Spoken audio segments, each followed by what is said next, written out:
thought I would talk about my hemithyroidectomy recovery journey.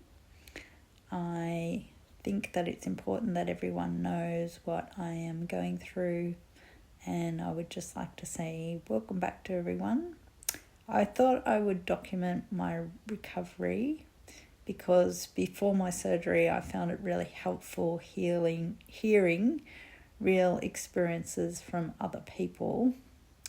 And although everyone heals differently, I thought it might be helpful to others to share my journey and give you a realistic idea of what it's like, what the first week post-surgery can look like. This isn't medical advice. It's just what I am experiencing. So the first day of the surgery all went well, according to plan, and my surgeon was very happy with how everything went. I have had the right side of my thyroid removed, and when I woke up in recovery, I found that my voice was pretty good, and I could speak, which was a huge relief. I felt a little bit shaky from the anaesthetic, which I have experienced before, but otherwise I was surprisingly comfortable and my pain was managed really well.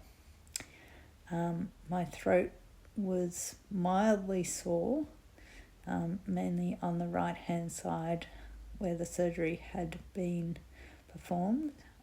Swallowing was a little bit uncomfortable, but definitely manageable. And I was given some Panadol at that stage for my pain. But by the evening, I was already able to have a liquid diet.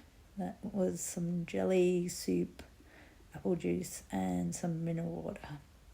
Around 8 p.m, I felt the pain was increasing, so I asked for some pain relief and I was given some Endone for that.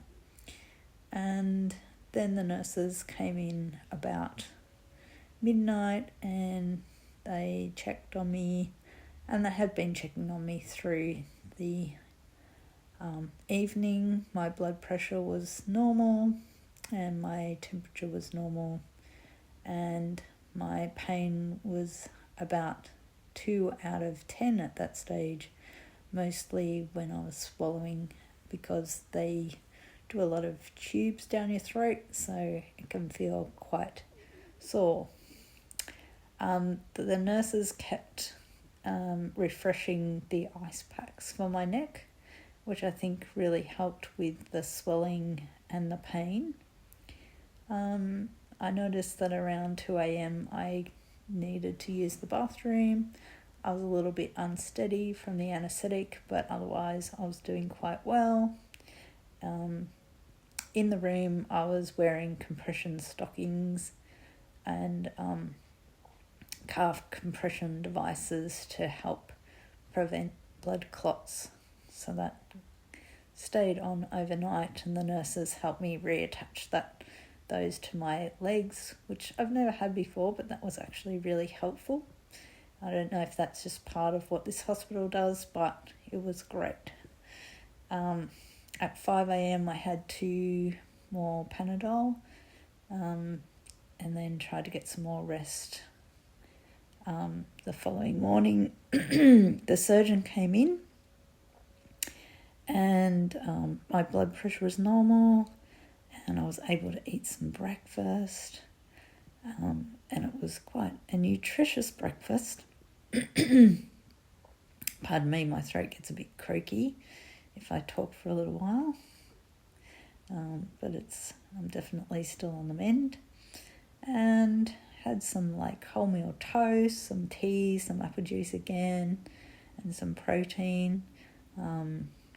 And my pain was managed very well, and I decided that I would hold off on Endone until an hour before I was due to be discharged.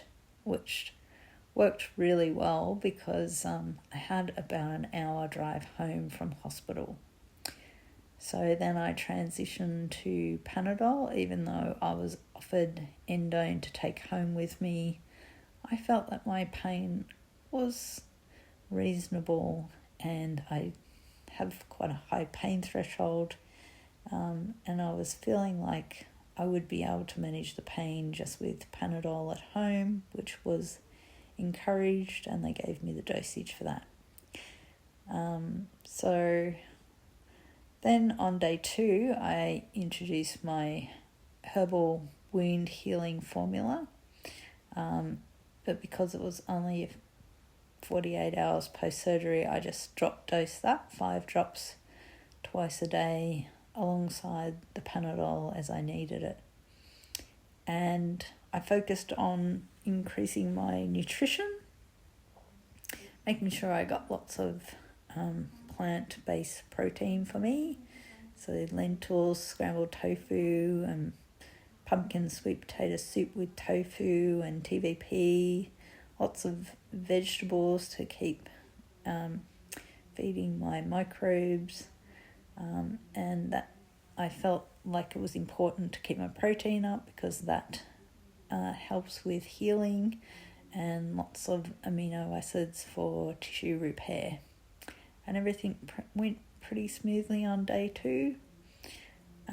Occasionally I used a ice pack again during the day, but swelling was pretty good, and everything was going pretty well. By day 3, I was taking 2 meals of my herbal remedy mix for healing, and my pain was still controlled by using Panadol, and I introduced a little tiny bit amount of magnesium before I went to bed. My meals continued to focus on nourishing kind of soft foods that day, some soy yogurt with some berries, nice pumpkin soup that I'd made with lots of tofu added. I added some mandarin for vitamin C, some cashews, and I had an aloo curry with lots of cauliflower and some rice and almonds.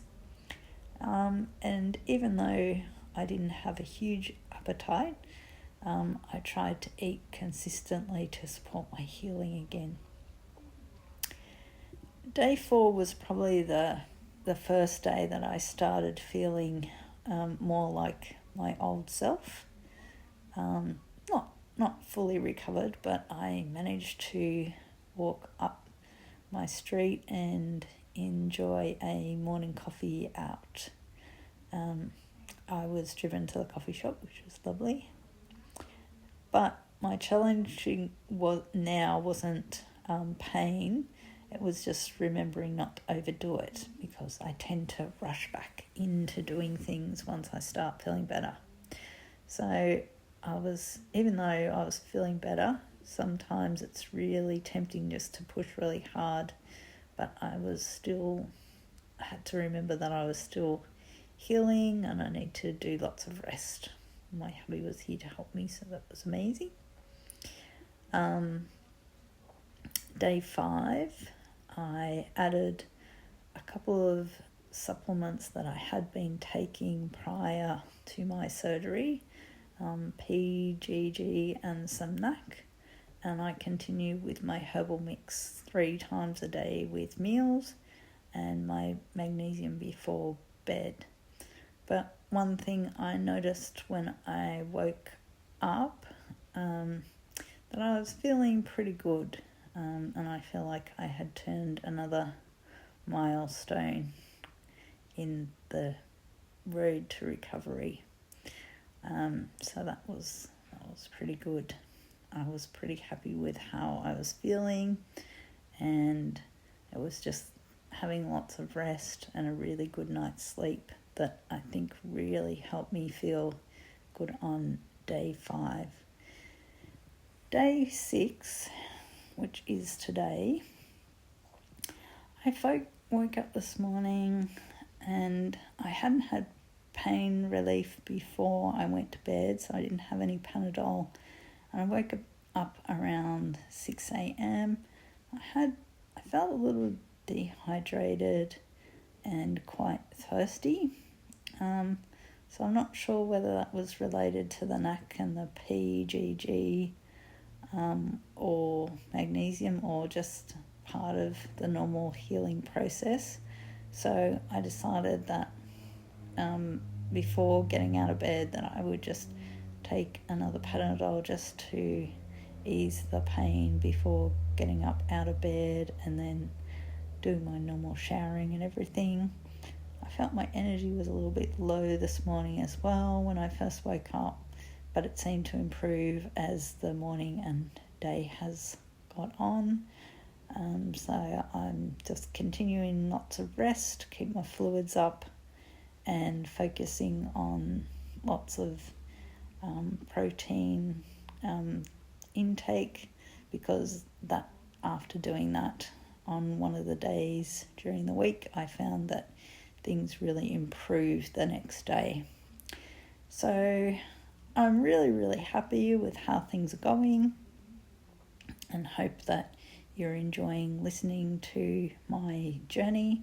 So my biggest lessons so far, looking back over the first week, and a few things that really stand out, is that the ice packs were incredibly helpful.